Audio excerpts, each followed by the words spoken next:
Cocoa Beach is your ultimate Florida beach vacation.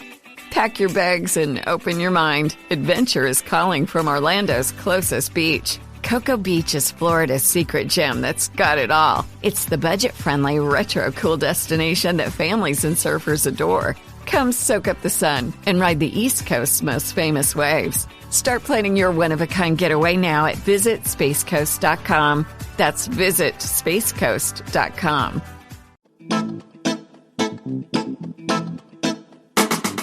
Hello and welcome to History for Weirdos. We are your hosts, Andrew and Stephanie. And each week, we're going to take you on a journey into the strange, obscure, and relentlessly entertaining corners of human history. Now listen up, friends, because it's about to get weird.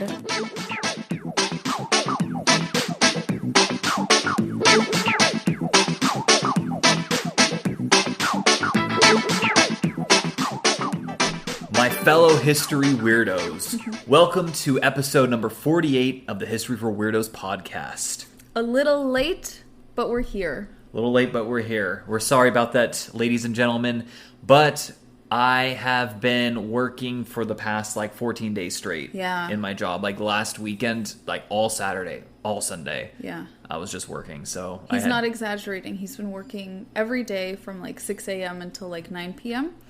So we just Andrew didn't have capacity really to record an episode to have it to you all on Monday, but we miss making the episode. We really appreciate everyone's patience, and again, because Andrew's been working for 14 days straight, I am actually doing this week's episode yet again. Thank you so much. Of course. It's usually me covering for you. I feel like this is the first time you're doing it for me, and I feel honored. Right. Yeah. I think you're right. But I'm very happy to do it. I'm glad we've got each other's backs. Always. And we can share weird stories together. But before we even get started, I want to thank the comments that we got from the last episode on the fifth Beatle. Oh. We got lots of lovely comments. You all are down for us to be Sergeant Pepper for Halloween. So I guess it's happening. So it's totally happening. We already identified I'm going to be Ringo, Andrew's going to be Paul, and then we're going to get two friends to be John and George. Yeah. And if we can't find two friends to be John and George, then these are not our true friends, and we need to scrap all our friends and get new friends anyway. I'm sure all our friends listen to this. They're like, wow, thanks. That's really nice. Well, they better step up. Step up. To be Sergeant Pepper. To the streets. Yeah, to the streets, too. Oh, and of course, guys, our 50th episode is only a few weeks away now. So, you guys, we've gotten a ton of questions, but, we have even more. Yeah. We have capacity for more still. Yeah, let us know. Leave a comment on our latest post. If you have an additional question for our Ask Us Anything 50th special. We've got some good ones, though. I'm really excited. I know we have quite a few. And these were some questions are oh, we were probably expecting them, and some are just completely out of left field. So I really like that. It's a nice mix. It's a great mix. And without further ado, it is your turn again. I'm going to regale us with a tale. Absolutely. So today's episode has some bizarre fairy tale vibes. I love it already. Yes. But I think actually some of the parts that makes it the most interesting to me are the theories about what actually happened in this fairy tale-like story. Oh my god. This is already, my mind's being blown. Mm-hmm. So I'm going to be sharing the tale of the Green Children of Woolpit, England. The Green Children. The Green Children. Like Martians. Yeah, it comes up. Oh, you'll see. Snap. Mm-hmm. So first, let me give us all some background before I tell us about these green kiddos. These green kiddos. In England. Woolpit is a village in the English county of Suffolk. So this is midway between the towns of Bury St. Edmunds and Stowmarket for our UK listeners or people who know where that is. Yeah, because we certainly do not. No idea where that is, but it sounded professional if I mentioned it. Very. In 2011, this is so cute, Woolpit Parish had a population of 1,995 people. Oh my goodness, it's a very small town then. So small. know. It's a little parish. It's so man, cute. I'm It's so sorry. It's actually like a village, I think is what it's still referred to. So it like literally is a village. It's so cute, yeah. So I'm sure it's very charming, and weird things happen there. So we will get into that. Oh, snap. First, I thought you would like this. Yeah. It's a little bit of... Is it etymology? That is the study of like where words come from? Let's go with that. Let's go with that. It's a little bit of etymology. That's probably wrong for all of us here. But I thought this was really interesting. The village's name was first recorded in the 10th century as W in the English alphabet, WLPIT, and later as WLFPETA. And I was like, what the heck? And these two spellings derive from Old English, Woolpit, meaning pit for trapping wolves. So Woolpit was originally at some point in Old English Woolpit. Wow. And I just find that so fascinating how words evolve and change over time. Yeah. And like if you hear about, oh yeah, I live in the village of Woolpit, the last thing you're thinking about is wolves. Yeah, like trapping wolves in a pit. Like that's so ridiculous. Super random.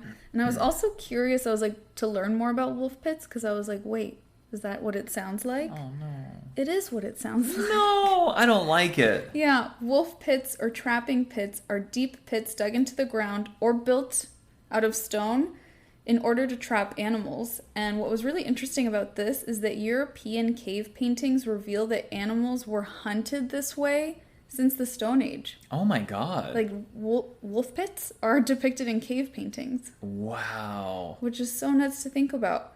These pits typically measure like 13 feet by 23 feet in size. Oh my god, they're pretty big. They're big, yeah. I looked up pictures, I can post one. They're very big. And up to several feet deep. And they're obviously typically camouflaged with branches and leaves. And it's just this like big stone drop, basically, that the animal will fall into. And then they can't get back out of. Oh. And then I don't know what happens. We don't need to know what happens after that. Nothing. It just, that's it. The That's animal's happy in its new home. Yeah. And it lives a good full life in the wolf pit. Absolutely. It's just domesticated at that point. Instant domestication. Instant domestication. Finds a new human best friend. It's lovely. They go on adventures together. Yes, I think that's what happens. Okay.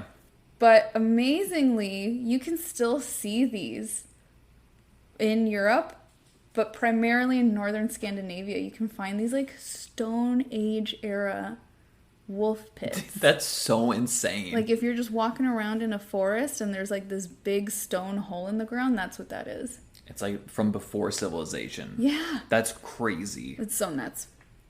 So those were some tangents to give us some background. That's a great tangent though. And now I'm actually going to get to the story that I'm supposed to tell for this episode. That was a great tangent, though. I mean, I could talk about wolf pits now, I think, for at least the next 30 minutes. Amazing. That's why we're married. Yeah. So, one day, during harvest time, in Woolpit, during the reign of King Stephen in the 12th century... Oh, wow. Okay. We think in the reign of King Stephen. It's a guesstimate. King Stephen reigned from 1135 to 1154. Mm-hmm. Could be earlier, though, that this story took place because people back then were like me and couldn't tell time. Right. A reaper from the village discovered 2 children, a brother and a sister, hanging out in the woods beside a wolf pit. So, by the way, what is a reaper? Good question. A reaper is someone who reaps in the fields for farmers. Oh, so okay. now... I think after this we use farmers use animals to reap. It's essentially to till harvest. the soil? Yeah, to till the soil. It's farming words. I don't know past that. And now there are machines that do it. So that's why we don't meet people that are reapers. Right, exactly. That was embarrassing. Good stuff, babe. So this reaper guy, Yeah. which just, it sounds creepy because it sounds like Grim Reaper. And that's why I chose to keep the word in there, even though I wasn't sure what it meant. Gotcha. He's just walking in the woods during harvest time, as one does, and he meets these 2 little kids next to a wolf pit, and apparently their skin was green. Hence the green children. They spoke an unknown and strange, in quotes, strange language, and their clothing was completely unfamiliar. to anyone. Like, no one had seen clothing like this before. The children were then taken to the home of, like, the local... Like, magistrate? No, like, yeah, maybe, like, the local, like, highest born person, pretty much. Like, the local wealthy person, the local nobility. That's the word. Gotcha, okay. Of Richard de Calmy. They were like, I guess we'll take them to him. I don't know why. Yeah. Let's take these green kids to Richard. He'll know what to do. Oh, yeah, he must be Norman. Mm-hmm, yes. Yeah. Yes, this area was Norman. Yeah. Especially, what was especially strange is that the two kids looked like they hadn't really eaten. And they refused food for several days. Oh, my God. Until they came across some raw broad beans, which is just a type of, like, lima bean. Mm-hmm. And they immediately started eating these, like, raw beans that they found in a garden. Oh, wow. And that was all they wanted to eat for a little while. This is weird. Okay. Yeah. And then the children gradually adapted to eating, like, quote-unquote normal food again, as the adults, like, coerced them to do so. And in time, upon eating normal food again, like a fully balanced diet is what I mean, their skin did lose its green color. Wow. So, of course, because what else would you do when you find green kids in the forest? The DeKalmy household really prioritized baptizing these two kids. Of course. Even though these kids didn't speak English, they didn't know where they were from, they didn't know why they were green. They're like, you know what we should do? We should baptize them. Right. Absolutely. And so that happened immediately, and eventually they did learn English, but the timeline on this isn't clear as to when they started to learn English and when they were able to start recounting their story. It was really jumbled when I was doing the research. But what was eventually discovered from their ability to develop English language skills is that the brother and sister could not account for how they got to Woolpit. They were like, we don't know how we got here. They reported that they had been herding their father's cattle when they heard a loud noise and suddenly found themselves by that wolf pit where they were found in the forest. Oh my God. Both of them? Mm-hmm. So the boy was the younger of the two, or at least they thought so. He actually became sick. He didn't ever fully recuperate from, I think, malnourishment, and died shortly after the baptism. Aww. I know. It was so sad. And they don't know how old he was or anything. Right. Or his name. But then the girl does survive, and her English continues to develop, and she really is able to articulate more about what happened. She explained that they came from a land where, per her, the sun never shone and the light was always like twilight. Oh my God. And she said that their home was St. Martin's, and that everything there was always green. This is what the little girl tells everyone. Oh my God, okay. This sounds incredibly fantastical. Right? So according to later research, it appears that this girl is eventually given the name Agnes, or maybe she was able to communicate, this is my name, Agnes, but she is documented as being a servant in Richard de Calny's household and was employed there for many years and goes by the name Agnes. And according to some of the folklore sources of this, she was considered to be, quote, very wanton and impudent, which means very sexually unrestrained and disrespectful, which probably means she was just a woman with, opinions or something, or maybe she learned how to read and do math. Right. And they were not down with that 12th century. That's not chill. That's not chill. She eventually married a royal army officer, whatever. She marries like a military man named Richard Barr, and the two move about 40 miles away from Woolpit to another town. Oh, okay. And that's all that's known about the rest of her life. Oh, wow. She gets married, she moves away, and that's it. So the accounts cited that tell this tale are primarily from two sources. One is William Newburgh's Historia Rerum Anglicarum. Sorry, so it's Latin. Yeah, it's Latin, yeah. Which was published in about 1189. They're not 100% sure. And Ralph Coggeshall's Chronicum Anglicanum, written in 1220. Oh, wow. Okay, so both, like, definitely well after the fact. Well after the fact, so that's part of why, obviously, so much of the information is, like, choppy and weird, but the story persisted enough that both of these historians heard about it and documented it in the local history. So what actually happened? Oh, this is what we wanted to hear. There's two schools of thought when it comes to this story. One of them's going to be aliens. Yeah. So one school of thought is that this narrative is pure folklore, that it's just like a made-up legend of the town, basically, that's actually describing an encounter with either fairies or aliens. Basically this idea is that it's all made up. There were never any green kids, but I bet the ancient aliens guy would be really down to hear about this if he hasn't. The ancient aliens guy. Yeah. Aliens. Yeah. If he hasn't already, because if it is a story about aliens, how interesting. Right. How would they even think about aliens? Right, exactly. In the 12th century. Yeah. In this little village of Woolpit. So I think that's interesting. But the second theory is actually made up of several real-world explanations for what could have happened to these children and how they very mysteriously came about. So you're saying probably more likely, but less fun. Less fun than aliens, but probably more likely. Yes. Okay. Yeah. Just a little bit. Just a little bit. So when we're looking at this story, first question is, where did the kids come from? Yeah. So during the 12th century, there were many Flemish immigrants in England. Mm-hmm. And it's believed that maybe the children were the children of Flemish immigrants or Flemish immigrants themselves. So this means from Belgium. Right. Whose parents were executed during a battle at Fornham. And Fornham is near a place called St. Martin. Oh. Which is what the that would girl explain that. referred to. And this battle occurred in 1173.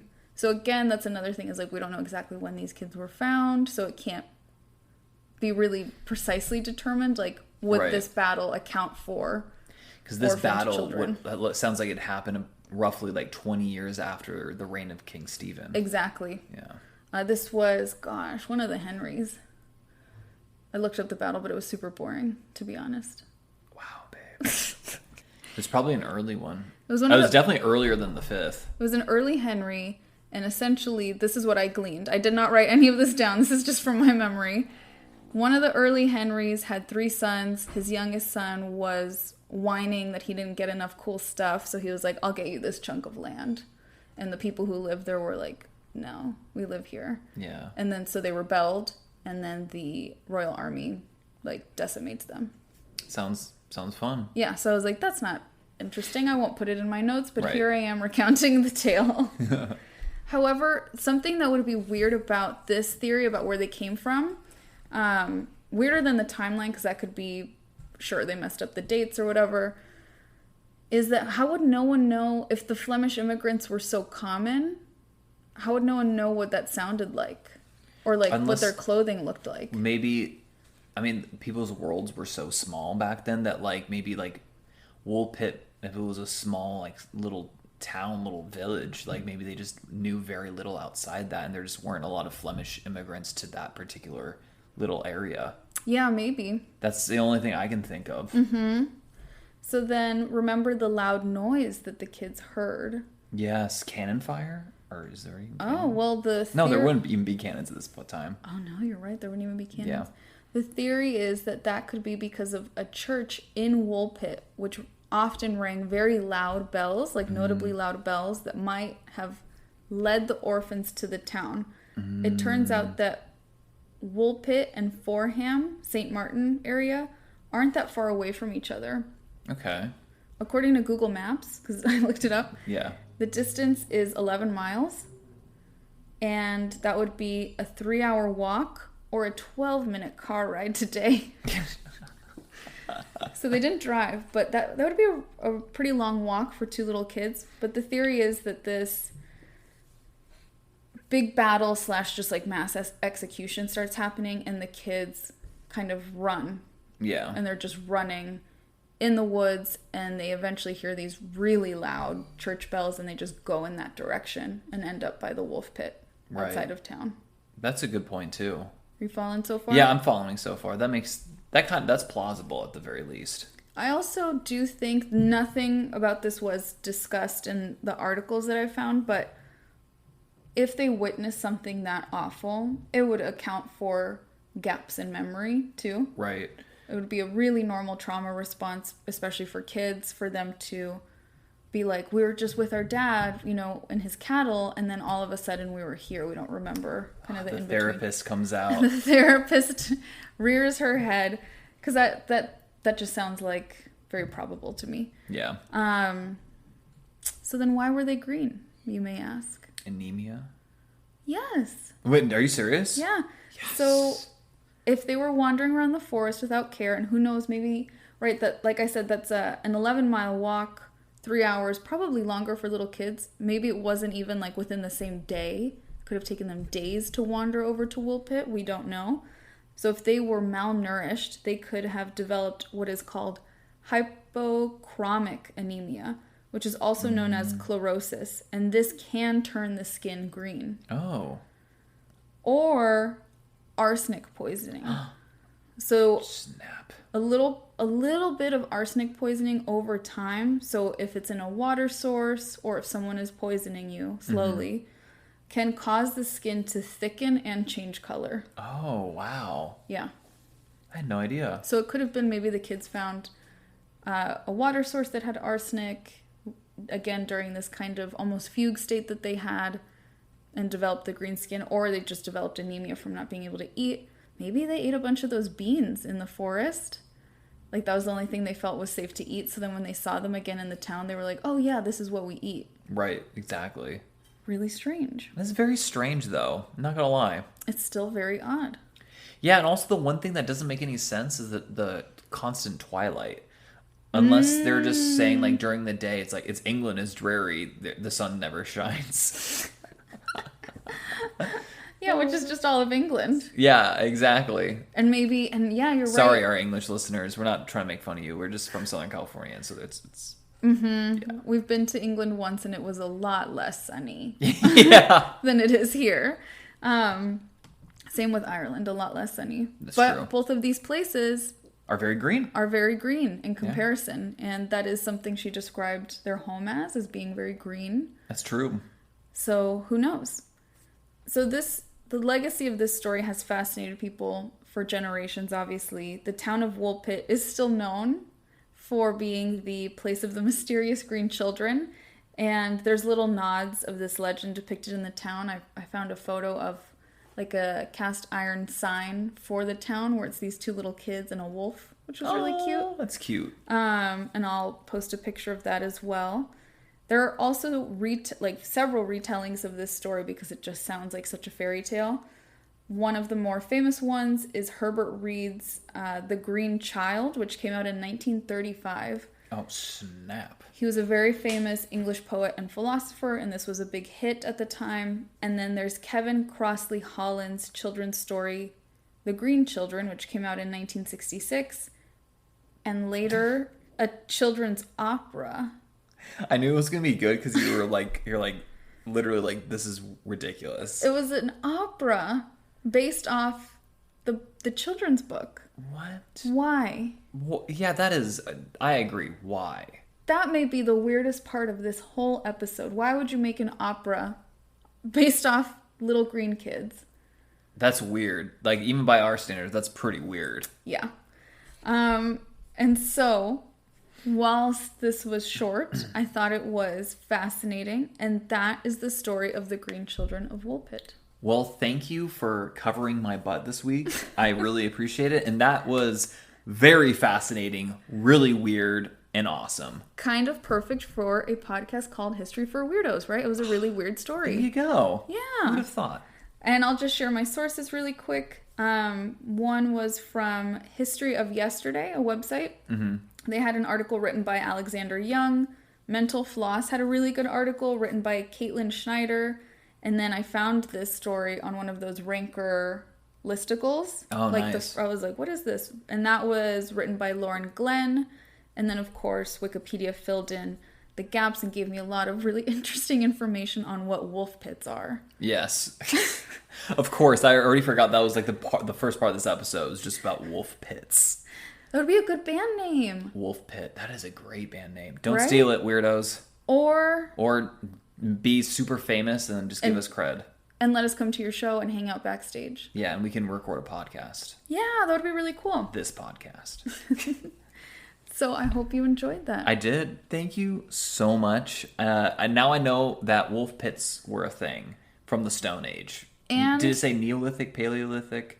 Ooh, no idea. I was like, Stone Age? That sounds good to me. Yeah, I mean, prehistory, basically. Prehistory. Yeah. Mm-hmm. Wow. That is nuts. Well, anyways, thank you. Thank you so much again. That was really, really weird. I actually really like that story. Of course, and thank you for listening, weirdos. As always, you know where to find us. Tell them, babe. Oh, yeah, that's on me. So, at History for Weirdos on Instagram. Mm-hmm. Of course, drop us a comment. Give us a DM if you want to like give us an idea for a next episode or a question for our AUA. Yes. Also, you can reach us at historyforweirdos@gmail.com. And that's it. That's it. Until next time, weirdos, thank you so much for listening. Adios.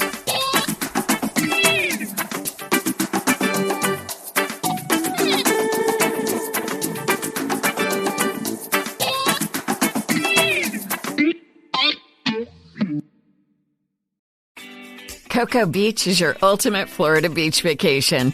Pack your bags and open your mind. Adventure is calling from Orlando's closest beach. Cocoa Beach is Florida's secret gem that's got it all. It's the budget-friendly, retro-cool destination that families and surfers adore. Come soak up the sun and ride the East Coast's most famous waves. Start planning your one-of-a-kind getaway now at visitspacecoast.com. That's visitspacecoast.com. We all know a guy who only occasionally shaves for big occasions, and it's because that occasional shave really hurts. It's the time of year for big occasions, and yet there he is, suffering with that cheap drugstore razor. Let's help him out. Henson Shaving's line of razors, built with aerospace precision, deliver a smooth shave your dad, brother, and even son can enjoy, eventually. With replacement blades just 10 cents each, you'll buy it once, and they'll use it for life. How's that for the perfect gift? Celebrate with 100 free blades on your first purchase, and no subscription headaches. HensonShaving.com/holiday.